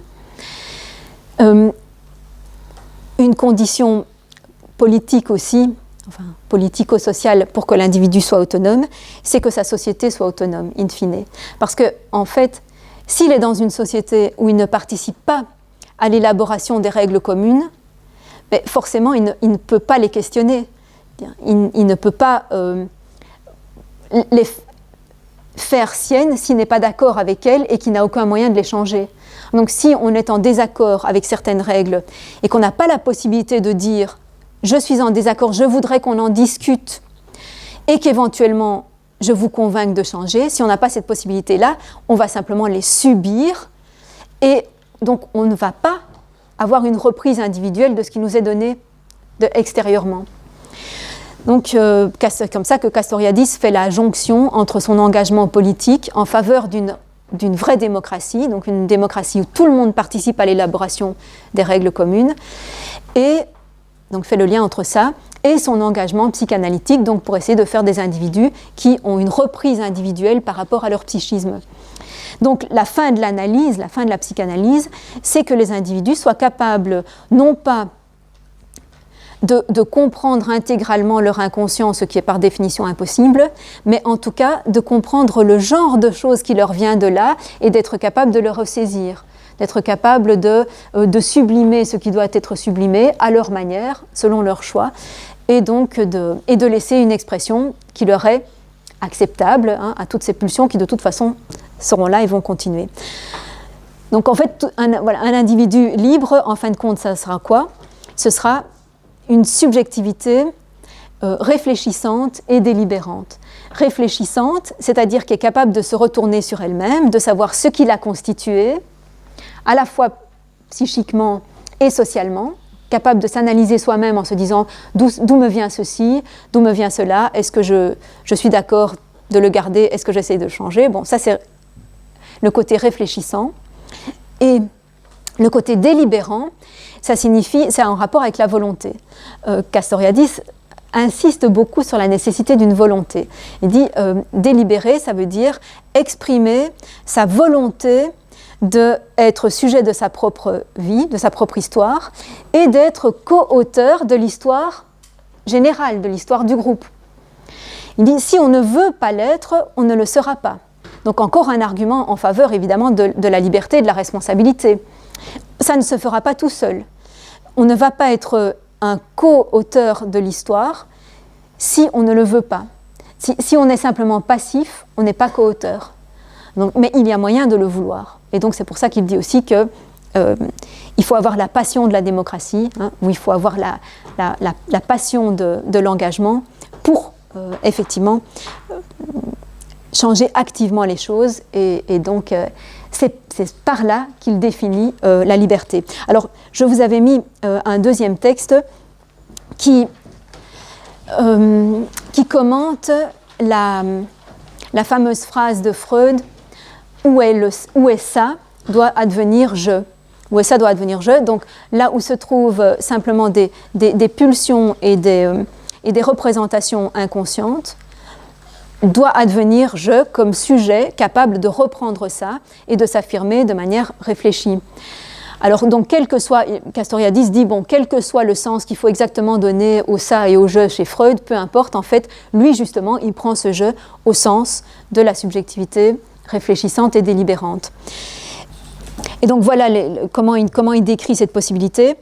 Pour autant qu'on ne veut pas faire de la maxime de Freud une simple idée régulatrice définie par référence à un état impossible, donc si on ne veut pas dire que ce je est inaccessible, que ce serait juste une idée régulatrice au sens de Kant, c'est-à-dire au sens d'une sorte d'objectif qu'on poursuit toujours mais qu'on n'atteindra jamais, donc par définition. Si on ne veut pas que ce soit ça, elle doit être comprise comme renvoyant non pas à un état achevé, mais à une situation active.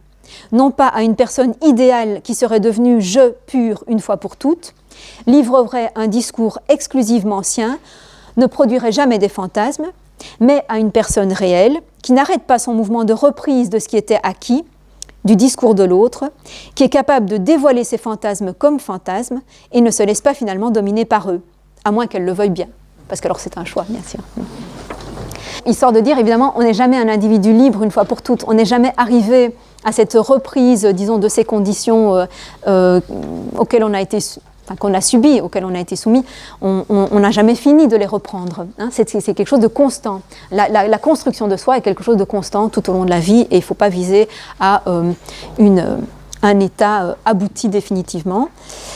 Et alors je veux vous lire encore un autre extrait qui vient en conclusion de l'ensemble de sa théorie et qui fait la jonction donc entre ces divers éléments.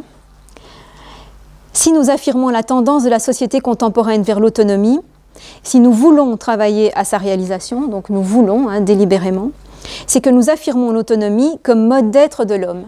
Comme mode d'être de l'homme. Donc vous voyez que c'est très fort. Par rapport au relativisme culturel avec lequel j'ai commencé, on voit qu'il y a une affirmation ici d'une universalité. Quand on dit le mode d'être de l'homme, c'est le mode d'être partout dans toutes les sociétés. Il y a l'autonomie qui est là comme potentiel, qui va rarement être réalisée, mais pour Castoriadis, une réalisation totale du mode d'être de l'homme passe aussi par l'effectivité de l'autonomie. Donc un être humain qui n'arrive jamais à développer son autonomie parce qu'il n'est pas dans une société qui le permet, il lui manquera quelque chose d'humain, il lui manquera quelque chose de proprement humain. Il y a un possible humain là qui va lui échapper. Et c'est pour ça qu'il pense que c'est bien de non pas imposer évidemment un certain type de réalisation de soi, ce serait absurde, mais de au moins le laisser voir que c'est possible, de au moins dire comment c'est possible, d'au moins montrer une voie, de montrer une réalisation que tout le monde peut éventuellement choisir si ça lui plaît. Donc que nous la valorisons, nous y reconnaissons notre aspiration essentielle et une aspiration qui dépasse les singularités de notre constitution personnelle, la seule qui soit publiquement défendable dans la lucidité et la cohérence. C'est publiquement défendable, c'est généralisable, puisque c'est extrêmement cohérent, en fait, une société où tout le monde est devenu une subjectivité réfléchissante. C'est beaucoup plus cohérent que d'avoir des individus qui sont pas du tout maîtres de ce qui les a produits, ni des effets. Nous pensons que la visée de l'autonomie tend inéluctablement à émerger là où il y a homme et histoire. Donc il y aurait quand même un certain sens de l'histoire, puisque l'histoire aurait cette tendance vers la réalisation de l'autonomie, même si effectivement on la voit peu souvent réalisée. Qu'au même titre que la conscience, la visée d'autonomie, c'est le destin de l'homme, que présente dès l'origine, elle constitue l'histoire plutôt qu'elle n'est constituée par elle. Elle constitue l'histoire, ça veut dire que c'est comme s'il y avait, comme si ces conditions, cette aspiration vers l'autonomie, c'était ça qui faisait progresser justement les sociétés et donc qui crée l'histoire en faisant qu'on se dépasse constamment, que les individus d'une génération dépassent toujours la génération précédente en quelque chose. Alors c'est pas toujours nécessairement en quelque chose de mieux, attention, création ne veut pas toujours dire quelque chose de positif au sens de la valeur. On peut créer des horreurs, on peut créer des systèmes abominables, et il n'y a pas un progrès au sens de la valeur dans tout ça, bien entendu, il ne faut pas confondre. Donc en conclusion, si on prend donc la créativité du psychisme à partir de quelque chose de tout à fait indéterminé, les significations sociales qui soient les plus ouvertes possibles, qui laissent le plus possible de possibilités à l'individu d'utiliser ce qui lui vient de la tradition pour en faire quelque chose de sien, et cette volonté qui est de s'investir, d'investir ses désirs dans une création sociale, et bien à ce moment-là, on a un maximum de sujets libres. Et c'est comme ça que Castoriadis peut conclure d'une manière extrêmement proche de Sartre, mais c'est absolument non intentionnel chez lui, parce que le peu de fois où il fait allusion à Sartre, c'est pour ironiser et le ridiculiser, en fait. Il est vraiment très très adversaire de Sartre, sans bien le connaître. Mais donc là, il le rejoint malgré lui en disant « Il y a au moins un type d'être capable d'altérer son mode d'être ». Vous voyez, c'est très proche de ce qu'on avait vu chez Sartre, mais vous voyez aussi que c'est à partir de présupposés légèrement différents. Il y a tout cet apport de l'anthropologie et de la psychanalyse qui était beaucoup moins présent chez Sartre, qui utilisait beaucoup plus, au contraire, l'analyse de la conscience comme une néantisation, c'est une manière bien différente. Mais vous voyez aussi que ce sont deux manières qui n'ont rien d'incompatible. En fait, on multiplie, disons, des conditions de type ontologique, ce sont bien des conditions ontologiques, puisque c'est bien dans le mode d'être de l'homme qu'il y a cette tendance à l'autonomie, tendance qui n'a aucune nécessité à s'exprimer ou pas, c'est contingent si elle peut se réaliser ou pas, ça dépend de la volonté de certains individus, cette volonté dépend à son tour de conditions sociales que l'individu n'a pas voulu, n'a pas choisi, donc vous voyez qu'il y a vraiment un entrelacement de multiples conditions, et c'est pour ça effectivement que la liberté n'est pas universelle, n'est pas partout réalisée, et que c'est plutôt... au sens vraiment achevé de l'autonomie de l'individu et de la société, c'est plutôt l'exception que la règle dans l'histoire. Mais on voit aussi comment on peut œuvrer pour que ça devienne un petit peu plus majoritaire. Voilà.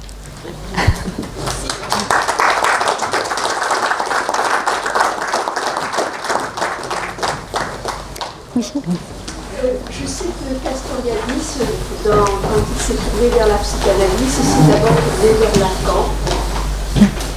Et puis, il a rompu, paraît-il, de façon assez violente d'ailleurs avec Lacan. Je voudrais savoir qu'est-ce qu'il reprochait à la psychanalyse de type lacanien. En réalité, il a été d'emblée freudien, c'est-à-dire il a énormément travaillé les écrits de Freud, et il s'est trouvé très très vite en contradiction totale avec Lacan, notamment sur la question justement structuraliste, parce que Lacan a une vision structurelle de l'inconscient. L'inconscient est structuré comme un langage, etc. Donc il fait partie de ce courant qui a adopté le modèle linguistique, et il est complètement opposé à ça. En fait, il dit que c'est vraiment que ça correspond pas du tout à ce qu'on peut observer dans la pratique. Ça ne correspond pas du tout aux manifestations, disons, extérieures de l'inconscient. Donc oui, d'emblée par son expérience, donc empiriquement, il estime que c'est une théorie qui n'est pas pertinente, qui n'est pas fructueuse. Alors il y a des discussions beaucoup plus techniques que ça, mais je n'ai pas... Je ne suis pas sûre d'ailleurs qu'il ait beaucoup écrit, sinon ce sont des choses qu'il a surtout développées à l'intérieur des groupes de discussion psychanalytique et qui ne se trouvent pas tellement dans ses œuvres publiées, donc je ne pourrais pas être très précise. Et il a épousé une analyste lacanienne. Alors c'est ça, il a... Oui, mais en même temps, c'est difficile de dire, elle n'était pas très orthodoxe non plus comme lacanienne. Oui, les gens qui sont pas orthodoxes. Voilà, c'est ça. Après, je pense que dans ce... Enfin, tu me diras si je me trompe, mais j'ai l'impression que dans ce contexte, dans ce monde des psychanalystes, les regroupements sont des regroupements de cas singuliers. En fait, chaque cas est très singulier. Après, il y a des tendances plutôt ceci ou tendances plutôt cela, mais les approches sont tellement différentes, même au sein d'une même tendance, que ça... Bon. Ouais. Je crois quand même qu'il y a eu un conflit majeur qui a décidé de la scission. C'est le problème de la transmission de psychanalyse, c'est-à-dire ce qu'on a appelé la passe. C'est le gros débat qu'ils ont eu à ce moment-là et qui a fait que Perrier et un certain nombre de femmes de Castoriadis ont décidé de créer un groupe. Ça s'appelait le quatrième groupe. Le quatrième groupe, oui. Non, je ne pourrais pas entrer davantage dans les détails. Mais enfin, c'est sûr que cette histoire de structuration de l'inconscient, ça ne l'a pas du tout convaincu. Donc. Puis aussi des histoires de sujets. Comment est-ce que Lacan utilise le concept de sujet. Ce n'était pas du tout non plus ce que Castoriadis voulait faire. Enfin, il y a eu... En fait, on peut dire que Castoriadis a une théorie du sujet qui est encore moderne, et pas du tout postmoderne, parce que alors moderne, pas au sens cartésien, mais au sens du sujet des Lumières, en fait. Qu'est-ce que c'est qu'un sujet? C'est quelqu'un qui est autonome, justement, au sens où les Lumières ont voulu qu'il y ait une certaine autonomie de la raison humaine. C'est un peu de la même façon, quoi. C'est au sens où il y a une visée de la maîtrise et de la liberté, enfin de la maîtrise de sa propre vie et de la liberté, et aussi une visée d'action sur les choses, sur la nature, sur l'histoire. Donc c'est à partir d'une décision, d'une volonté, tout ça on peut dire que c'est le projet émancipateur des Lumières, d'ailleurs il le dit explicitement, qu'il s'inscrit dans la lignée émancipatrice qui a été renouvelée par les Lumières, mais qui pour lui remonte justement à la Grèce antique. Et il s'oppose très fort à la tendance postmoderne de disparition du sujet, la prétention qu'il y a une disparition du sujet, parce que pour lui, il faut absolument qu'il n'y ait pas de disparition du sujet, parce que sinon il n'y a plus d'être humain. D'ailleurs, on a dit aussi la mort de l'homme. Et tout ça lui paraît vraiment des modes qui n'ont pas de sens véritable, qui ne peuvent pas en fait même assumer au pied de la lettre leur propre affirmation, en fait.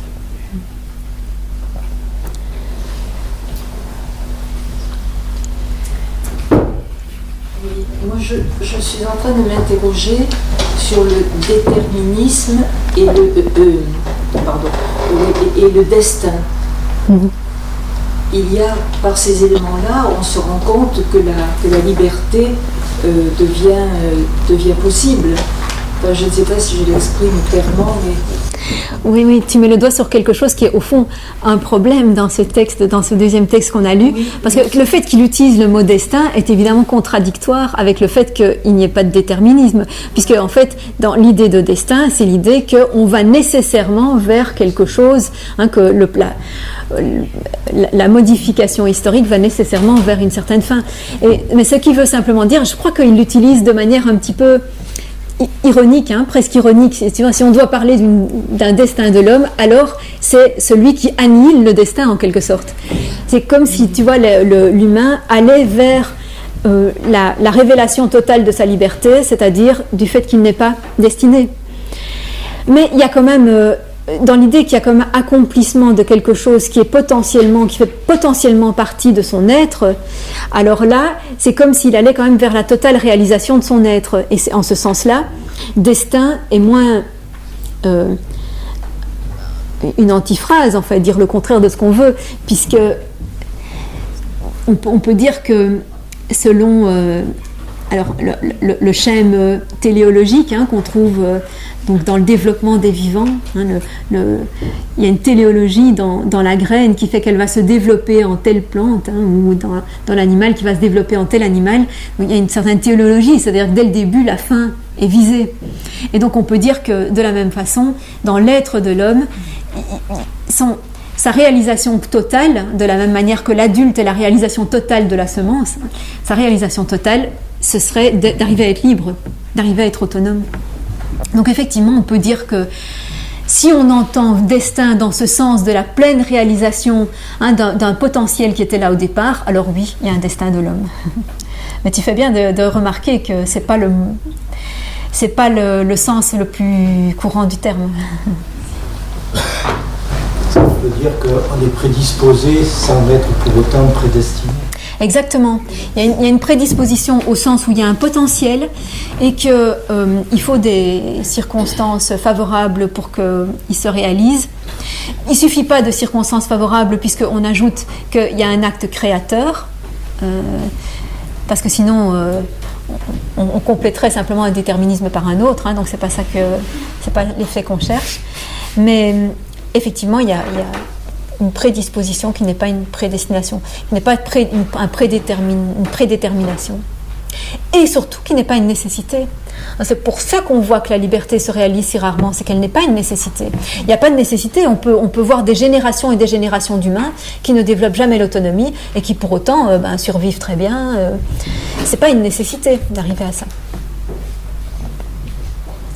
C'est contingent dans l'histoire. Mais jusqu'au moment où on se dit Oui, mais on voudrait que ce soit plus répandu. Et pourquoi on voudrait que ce soit plus répandu?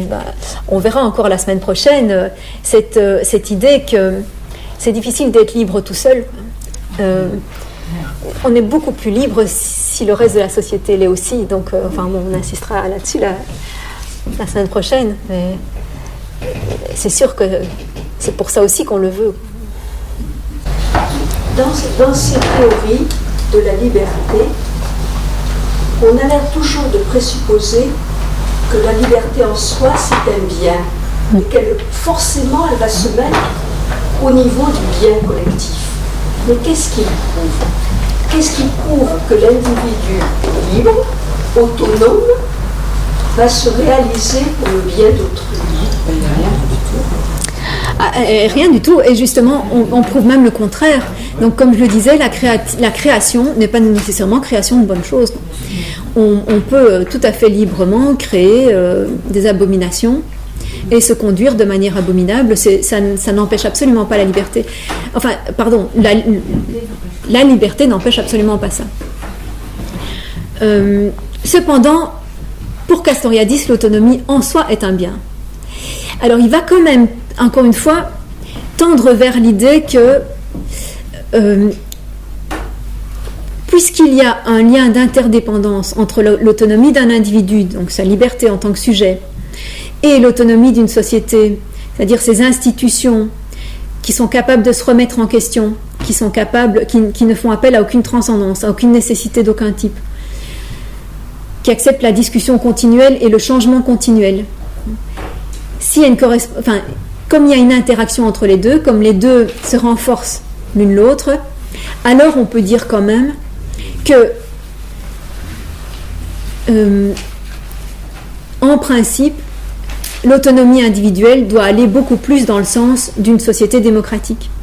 Des individus vraiment autonomes doivent beaucoup plus se donner une institution démocratique qu'une institution totalitaire, dictatoriale, hiérarchique quelconque.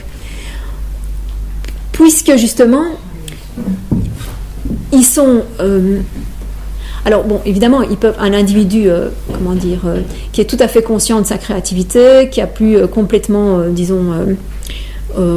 faire son choix dans son apport culturel, peut décider d'opprimer une série d'autres individus. Hein, c'est sûr.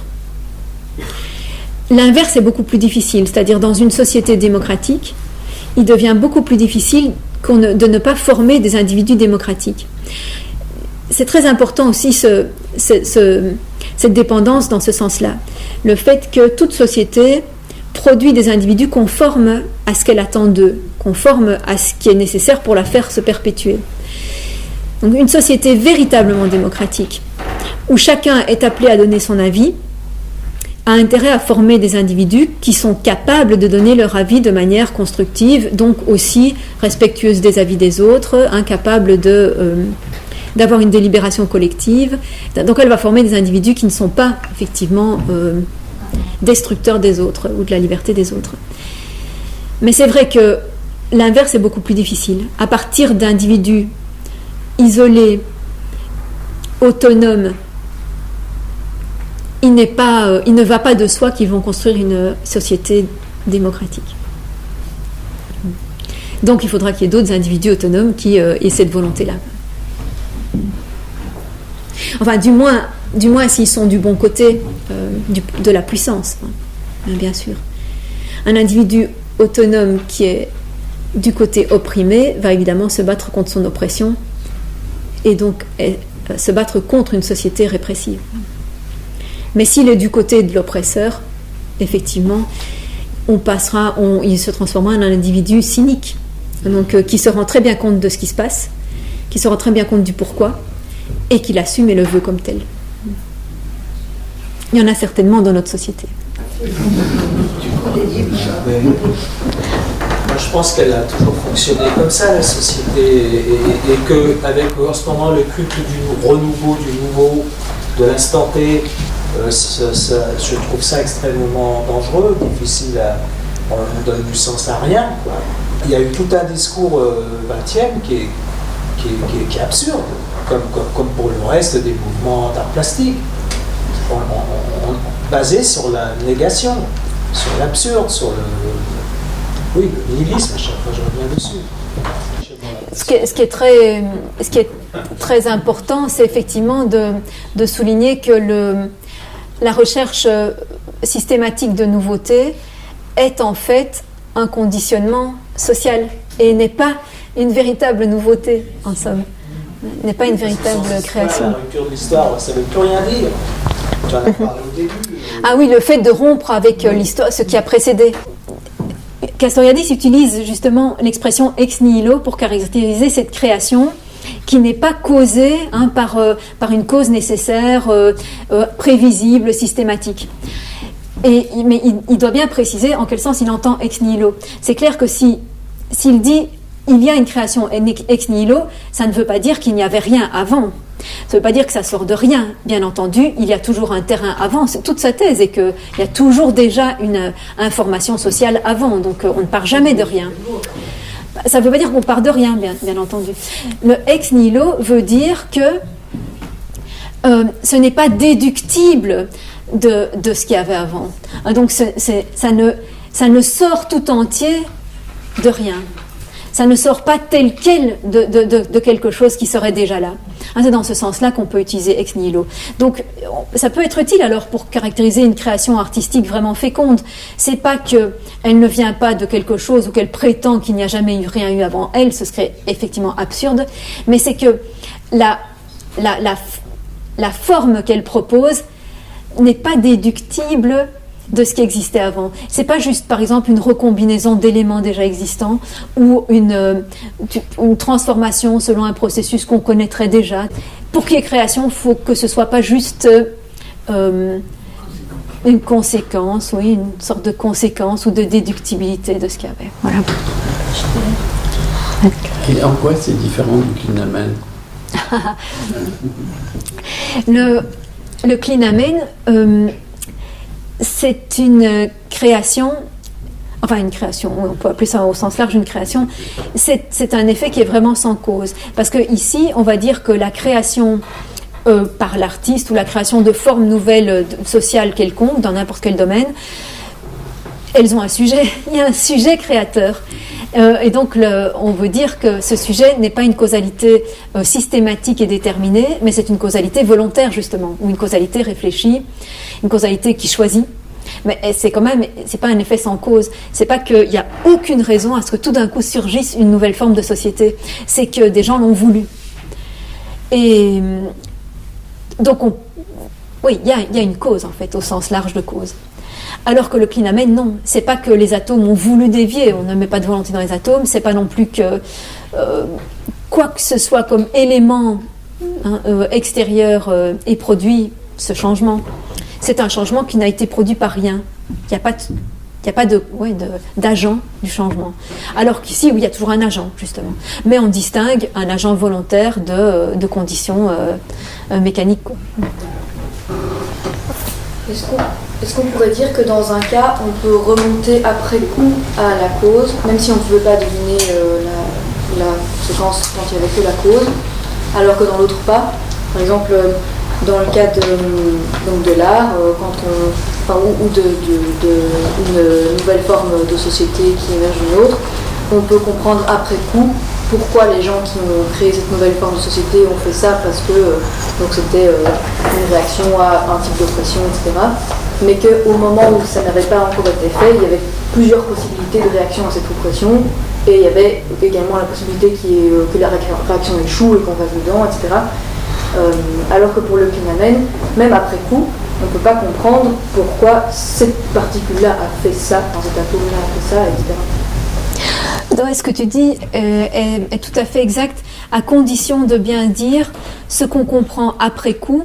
Ce n'est pas qu'on comprend qu'il était nécessaire que ça se passe comme ça, mais c'est qu'on comprend que, comme tu l'as dit, il y avait d'autres possibles, mais c'est celui-là qui a été choisi. Si on comprend ça après coup, bien sûr, oui, on peut essayer de reconstituer, et on peut surtout demander au sujet pourquoi. À partir du moment où on reconnaît une causalité réfléchissante et délibérante, le pourquoi est exprimé, ou peut être exprimé. Par rapport à ce parallélisme entre Castoriadis et Sartre, effectivement, c'est assez frappant, quoi. Quasiment tous les mots qui sortent aujourd'hui, il y a un écho de Sartre. Est-ce qu'une des distinctions, c'est pas que Sartre, il se penche vraiment sur l'individu, enfin, et quand je dis s'il se penche, il se penche pas du tout, il est dedans, quoi. Tandis que Castoriadis, c'est une sorte de transposition du raisonnement sur les groupes, sur les sociétés, et peut-être qu'il a besoin de ça parce que lui, ce dont il doit se libérer, c'est de ce déterminisme du matérialisme dialectique de toute l'école lourde marxiste, alors que peut-être que Sartre, lui, il part du déterminisme, je sais pas, des philosophes des Lumières qui sur l'individu, pourquoi l'individu agit comme ci, comme ça, et en fait, il y a besoin d'affirmer les libertés des deux côtés, enfin de sortir du déterminisme à l'échelle de l'individu et à l'échelle de la société. Oui,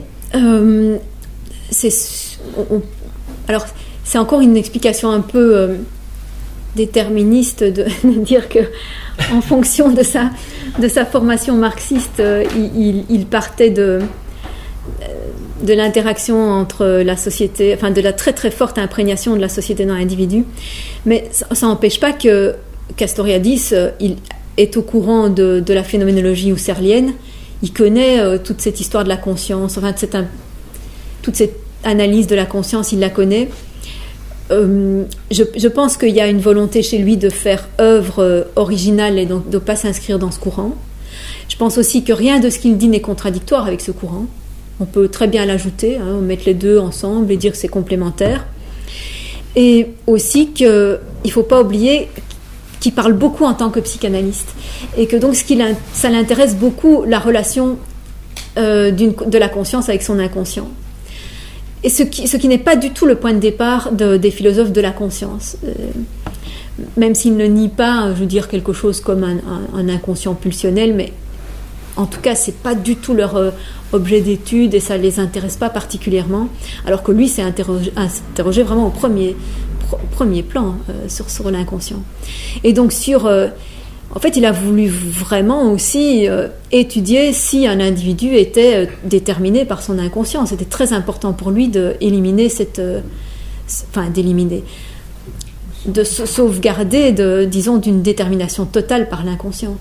Donc je pense qu'il a vraiment eu besoin de se situer, et ça en raison de sa pratique, de sa propre histoire et de sa pratique professionnelle. Et cette dimension est importante à rajouter justement aux philosophies de la conscience qui ne l'ont pas. C'est pas sûr que de parler d'inconscience, ça parle d'un déterminisme. L'inconscient, c'est pas être déterminé par l'inconscient, parce que c'est inconscient, mais ça ne veut pas dire que le sujet n'y est pas, donc il y a un cheminement à travers cet inconscient. Je crois qu'on se trompe un peu parfois quand on fonce dans une définition un peu triviale. Voilà. Peut-être. Oui, tout à fait. Je pense qu'il y a vraiment,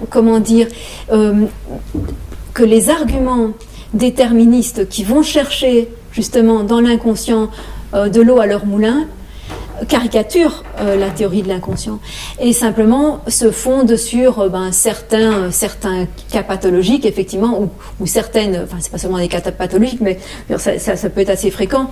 Mais il existe effectivement des événements qui sont devenus inconscients et qui influencent certaines de nos émotions ou de nos actions. On sait que ça existe, mais en même temps, c'est un élément parmi des millions d'autres éléments, donc l'importance qu'ils ont dans une vie est relative, quoi. Et c'est vrai qu'à partir de là, généraliser en disant qu'on pourrait être uniquement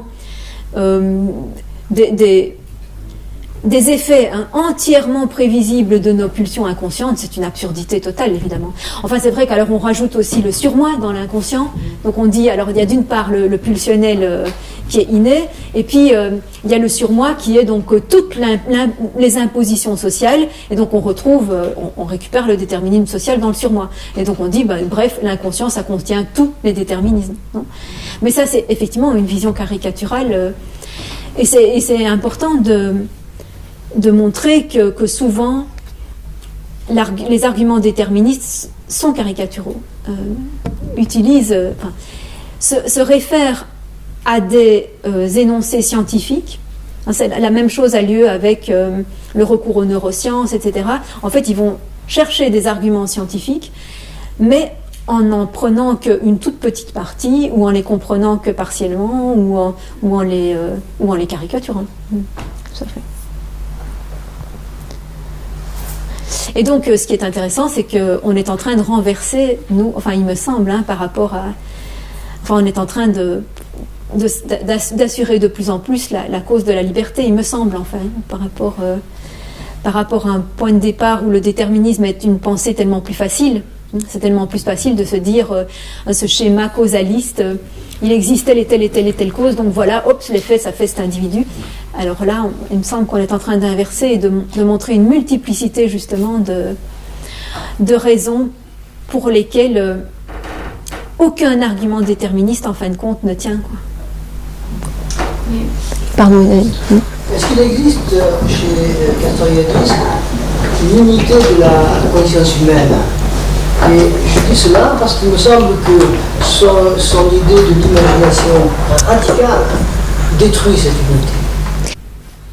Alors, en ce qui concerne une unité de l'humanité, en fait, Castoriadis n'est pas tellement partisan de rupture radicale dans l'histoire.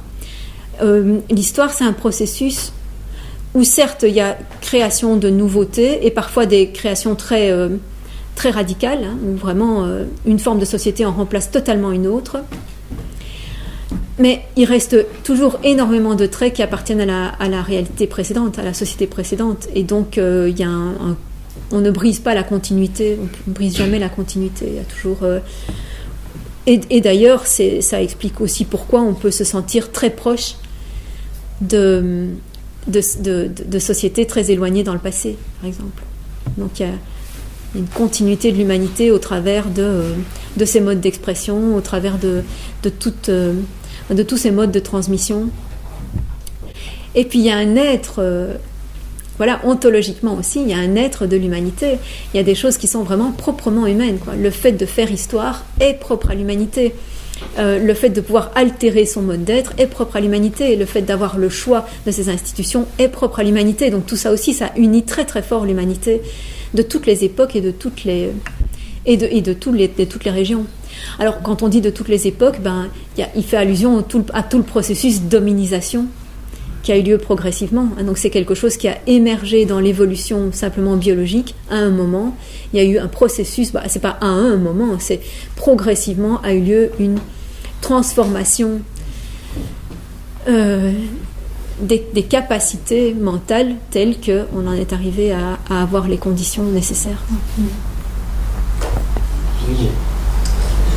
Ça veut dire que la liberté est constitutionnelle de nous. Oui. Parce que si elle n'était pas constitutionnelle de nous, il n'y aurait jamais eu d'évolution, il n'y aurait jamais eu de diversité, il n'y aurait jamais eu de tout ça. Ça veut dire que même en tant qu'être physique et biologique, on n'aurait jamais pu. Ah si, là il n'y a pas besoin de liberté pour qu'il y ait une évolution biologique, puisque ça c'est pas fait par liberté, là ça s'est fait par nécessité. Donc il y a par mutation, c'est de l'ordre de la nécessité, là il n'y a pas de choix.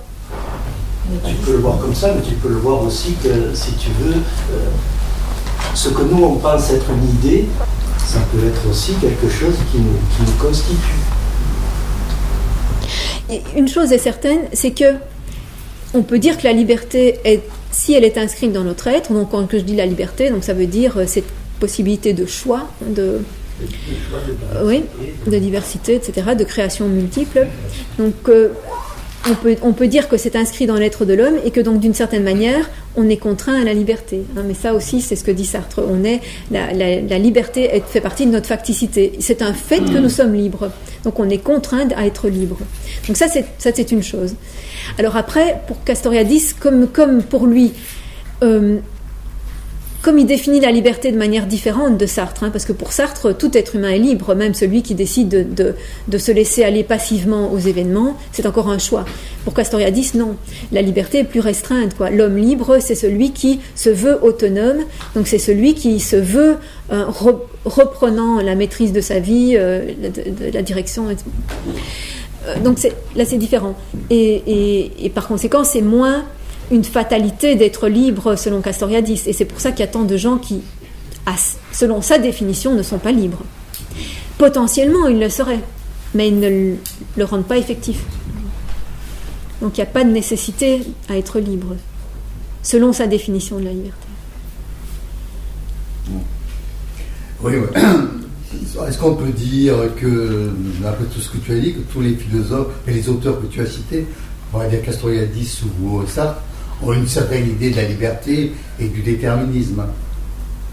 Est-ce que c'est ça un peu un philosophe? Il a une certaine idée du beau, de la liberté, de ce qu'on veut. Et ce qu'il y avait d'intéressant, ce que je ne comprends pas, c'est l'excès de critique de Marx, de tous ces gens-là, parce que l'intérêt de Marx, finalement, le grand intérêt, c'est qu'il ait dit un jour, il faut cesser d'interpréter, il faut changer les choses. Et tout le monde lui tombe dessus. Moi, je trouve que l'approche de la liberté par une théorie de la valeur, par la richesse, parce que finalement, le capital, c'est le premier mot du capital, c'est la richesse. Et c'est l'analyse d'un mode de production. Pourquoi ne pas partir d'un existant, comme aujourd'hui, par exemple, un existant, une théorie de la valeur, théorie de la richesse, sans aller chercher, parce que tout le monde s'est mis à aller chercher, pourquoi aller chercher la psychanalyse? Renoncer un petit peu à la philosophie et renoncer à la psychanalyse et analyser un mode de production tout simplement. Et l'intérêt effectivement de cette analyse critique, c'est de démontrer qu'il marche sur la tête et qu'il porte en lui-même sa propre destruction. Et il suffit uniquement que ce qu'il appelle les forces productives, tous ceux qui contribuent encore aujourd'hui à ce système se développent considérablement, et il va s'auto-détruire par lui-même, et peut-être que la liberté, elle naîtra à ce moment-là, et que c'est un système prédéterminé qui va amener la liberté, et non pas l'individu qui va se libérer de déterminisme éventuel. Alors il faut d'abord dire que Castoriadis ne fait pas que critiquer Marx. Il le reprend énormément, et la publication notamment de Socialisme ou barbarie, c'est dans le titre déjà, Socialisme ou barbarie. Donc évidemment, il plaide pour un socialisme et pour un dépassement total de la société capitaliste, pour la suppression de ce système économique-là. Donc il estime que les analyses du Capital, de l'ouvrage Le Capital, sont absolument valides. Il est tout à fait d'accord avec ces analyses. Il dit simplement que ça ne montre pas du tout que l'être humain est libre, et ça peut fonctionner parfaitement, même ça se revendique même, une histoire déterministe. Donc lui, effectivement, il veut montrer, en tant que philosophe, qu'il y a une création dans l'histoire et que ça a un sens de parler d'individus autonomes. S'il le veut, c'est parce qu'il a une vision de l'organisation politique qui est une véritable participation des individus et pas simplement une soumission à un ordre. Donc si on avait une société sans classe, mais où l'individu n'a aucun pouvoir de décision, ça ne lui conviendrait absolument pas. Et c'est pour ça qu'il est conseilliste. Conseilliste, ça implique que toutes les décisions sont prises par l'ensemble des personnes concernées. Et ça lui semble... c'est son projet politique à lui, c'est ça son projet politique. Donc il a besoin de mettre ça, de garantir en quelque sorte que ça c'est possible, en mettant effectivement ces facultés-là dans l'individu. Parce que s'il se révèle que les individus ne sont que des amalgames de diverses forces extérieures, alors c'est pas la peine de vouloir qu'ils décident tout en conseil. Ça n'a aucun sens. Ils seront toujours simplement des transmetteurs de forces extérieures et non réfléchies. Et donc, s'il y a délibération, ce sera une illusion de délibération, etc. Donc lui, il ne veut pas ça. Donc c'est partie de son projet politique de montrer que la liberté existe, au sens philosophique du terme. Après, évidemment, il y a un rapport avec la liberté politique, mais ça on aura encore l'occasion de l'approfondir la semaine prochaine, c'est vraiment le thème de la semaine prochaine. Non, je veux simplement, si j'ai évidemment énoncé uniquement les critiques qu'il adresse à Marx, c'est uniquement sur cet aspect du déterminisme historique. Pour le reste, la critique marxienne de l'économie capitaliste, il est complètement d'accord avec. Alors une autre distance qu'il prend par rapport à Marx, c'est par rapport à cette obsession de l'économique. Pour Castoriadis, si tu veux, la pauvreté de l'être humain dans notre société n'est pas due seulement à l'injustice économique et sociale. Elle n'est pas due seulement à ça. Il y a une pauvreté culturelle, une pauvreté de choix individuels qui est extraordinaire. Enfin, on est une société complètement nivelée, mimétique, et surtout où la préoccupation principale est l'accumulation matérielle, alors même qu'il n'y en a pas de véritable besoin. Donc, c'est vrai qu'il y a beaucoup d'analyses beaucoup plus simplistes de ce que c'est qu'un besoin, mais au moins ça rend... Enfin, ça a pu faire se répandre cette réflexion sur de quoi avons-nous besoin. Et c'est vrai qu'on n'a pas besoin que de pain, quoi. On n'a pas besoin que de pain, on aspire à beaucoup d'autres choses. Donc si tu veux, on ne peut pas... Si Marx avait dit simplement, bon, moi je m'attaque à ce pan-là et je sais bien qu'il existe d'autres choses, il n'y aurait pas de problème.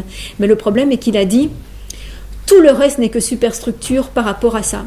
Et ça, c'est contestable. C'est contestable de dire qu'il suffit de changer les moyens de production et tout le reste va s'en suivre. Ça c'est contestable. Oui, ça le reste, quoi. On peut dire, non, il faut... L'histoire l'a contesté. En plus, l'histoire l'a contesté. Mais ça n'enlève pas l'énorme apport de Marx, et ça, il le souligne. Il fait toujours référence à la démocratie athénienne, Castoriadis. C'est son credo un peu. C'est pas son credo, c'est vrai. Il dit que le surgissement de l'autonomie a eu lieu là pour la première fois. Et donc c'est pour ça que c'est tellement important que ça ait eu lieu là. C'est là pour la première fois qu'on a vraiment mis tout en question. Tout ce qui précédait, que tout est devenu questionnable par principe. Jusqu'au bout, sans interdit, sans restriction. Enfin, voilà, c'est pour ça que c'est tellement important. Il y revient tout le temps, en fait. Il y revient parce que c'est sa thèse principale, effectivement. Enfin, sa thèse n'est pas l'importance d'Athènes, sa thèse, c'est l'importance de l'autonomie. Donc, voilà. Les mots, c'est de la participation des gens à la décision. Oui. Et ça fait partie de son projet politique, qui n'est pas exactement la démocratie athénienne. Son projet, je veux dire, voilà, il appartient au XXe siècle, son projet, ou à l'avenir, quoi. Donc, mais effectivement, il retient cette idée-là. D'ailleurs, il la corrige. Son projet corrige certains, évidemment, gros défauts de la démocratie athénienne. Il les corrige, bien sûr. Il ne dit pas qu'il faut reprendre le modèle tel quel. Donc,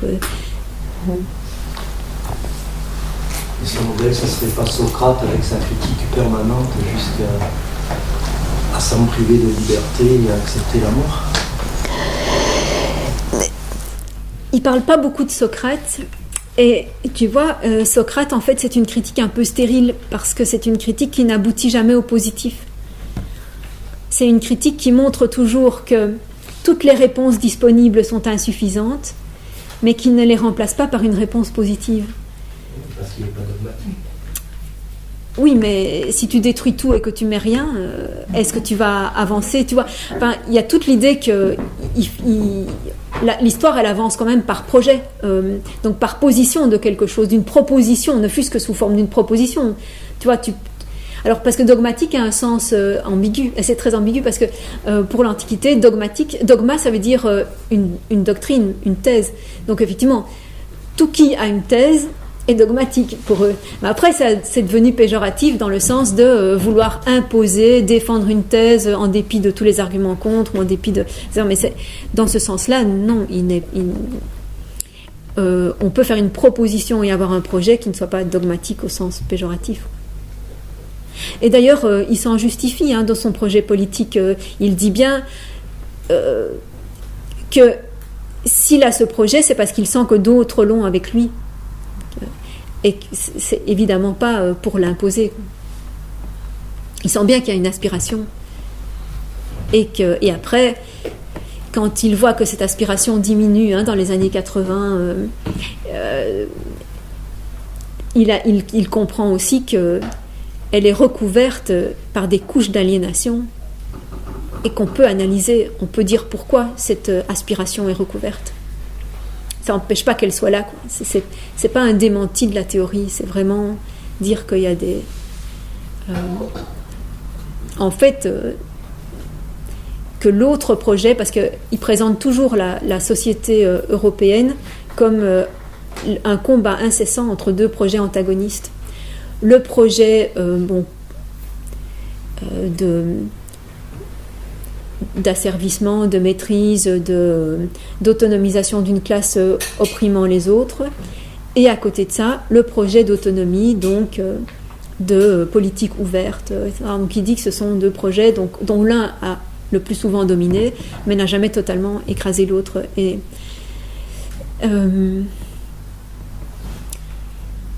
donc par conséquent, le fait qu'on puisse comprendre pourquoi le projet minoritaire est à beaucoup d'époques complètement recouvert par l'autre n'empêche pas qu'on peut se reposer sur cette aspiration constante, souterrainement constante, pour dire il y a bien chez les êtres humains une aspiration à ça.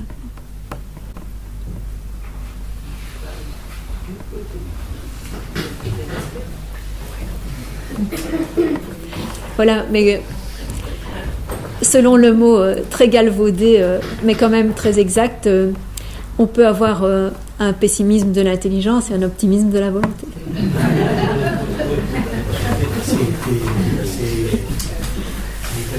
Voilà, Gramsci.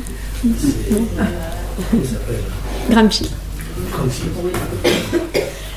Voilà. Donc à la semaine prochaine.